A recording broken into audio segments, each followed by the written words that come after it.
saat saya mengatakan apapun nanti, jangan pernah setuju dengan yang disampaikan Saudara Joko Widodo.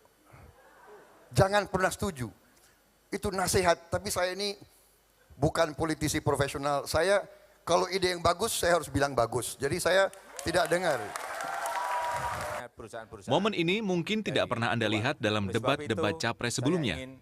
Saat itu muncul pertanyaan panjang lebar dari Jokowi soal ekonomi kreatif yang bersangkutan dengan anak-anak muda Indonesia. Saya tidak mau dengar. Namun tanpa sungkan, Prabowo menyatakan kesetujuannya pada Jokowi. Bahkan tiba-tiba Prabowo menyalami dan memeluk rivalnya itu. Secara bercanda, Prabowo bilang ia kali ini tidak sepakat dengan penasehatnya. Memang pada debat kemarin malam, tadi malam debat berlangsung lebih seru dari debat sebelumnya. Interaksi kedua capres lebih sering, sehingga jawaban-jawaban spontan memperlihatkan kemampuan sang capres. Salah satu andalan Jokowi dalam debat tadi malam adalah kartu-kartu, seperti kartu sehat dan kartu pintar. Kartu-kartu itu ia anggap sukses di Jakarta. Nah, dari masyarakat yang kurang mampu akan kita berikan ini. Ini sistem yang dibangun, bukan menyiapkan anggaran saja. Kemudian yang kedua, juga akan kita berikan kartu Indonesia Sehat seperti ini, yang diberikan kepada keluarga-keluarga yang tidak mampu, sehingga mereka bisa ke klinik, bisa ke puskesmas, bisa ke rumah sakit.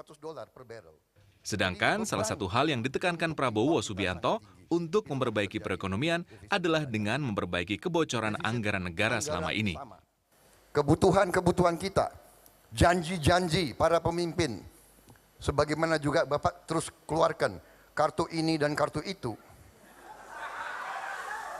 Itu Bapak bilang ada anggarannya. Ya anggarannya ujung-ujungnya kan dari APBN. Nah, APBN dari mana? APBN tidak jatuh dari langit. APBN itu dari kekayaan negara. Dan kekayaan negara kita sekarang bocor. Diperkirakan, hasil debat capres dengan tema pembangunan ekonomi dan kesejahteraan sosial ini bisa memengaruhi tingkat keterpilihan atau elektabilitas capres di mata masyarakat. Debat capres berikutnya akan dilaksanakan pada 22 Juni mendatang bertema politik internal dan ketahanan nasional. Ada Ketua Tim Pemenangan Prabowo dan disaksikan Ketua DPD Gerindra Jawa Tengah serta Sekjen Perindo. Ketua Laskar Haritanu Sudibyo Jawa Tengah Siswadi Selodipuro menyatakan para anggota Laskar akan melakukan sosialisasi kepada masyarakat untuk mendukung Prabowo Hatta. Jadi kita sudah menetapkan berketetapan mendukung Prabowo Hatta. Di Sumatera Utara hal yang sama juga dilakukan puluhan relawan Laskar Haritanu. Para relawan ini menyatakan siap untuk memenangkan pasangan nomor urut 1 Prabowo Subianto Hatta Rajasa pada Pilpres 9 Juli mendatang. Sekretaris Umum Tim Pemenangan Prabowo Hatta Koalisi Merah Putih Sumut Gus Irawan Pasaribu kemudian menyematkan PIN Prabowo Hatta kepada Ketua Harian Laskar Haritanu Sumatera Utara. Kader kita ini kan sudah belasan ribu ya. Artinya bagaimana kader bisa menularkan paling tidak keluarga, kemudian bisa ke lingkungannya. Jadi memang tidak main, kita akan terus bergerak. Di Bogor, Jawa Barat, ratusan relawan Laskar Haritanu juga menggelar deklarasi dukungan untuk kemenangan Prabowo Hatta. Ketua Tim Relawan Haritanu untuk wilayah Bogor Raya, Ade Wardana Aditya, menyatakan target ada 700.000 suara di kota dan Kabupaten Bogor yang akan mendukung kemenangan Capres dan Cawapres Prabowo Hatta. Deklarasi ini bertujuan agar para relawan Haritanu bisa membantu memenangkan Prabowo Hatta dalam Pilpres 9 Juli nanti. Tim Liputan Global TV.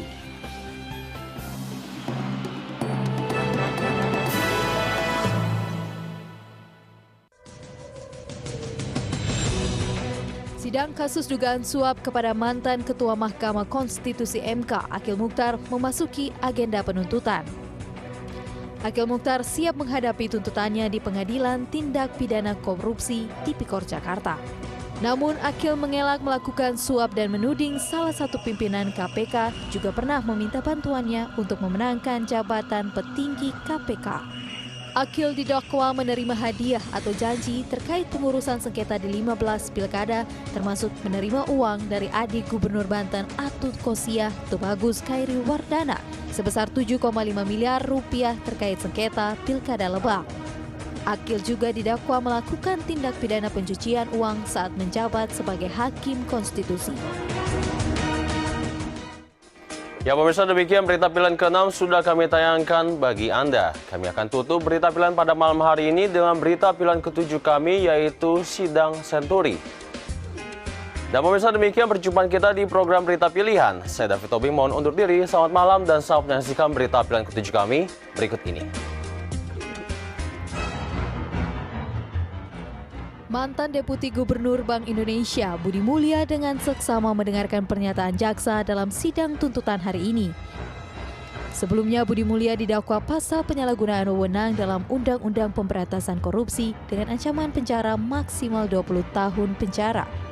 Budi Mulya didakwa memperkaya diri sendiri sekaligus menyalahgunakan kewenangannya dalam pemberian fasilitas pendanaan jangka pendek ke Bank Senturi dan proses penetapan Bank Senturi sebagai bank gagal berdampak sistemik. Akibat perbuatannya, negara mengalami kerugian 6,7 juta triliun.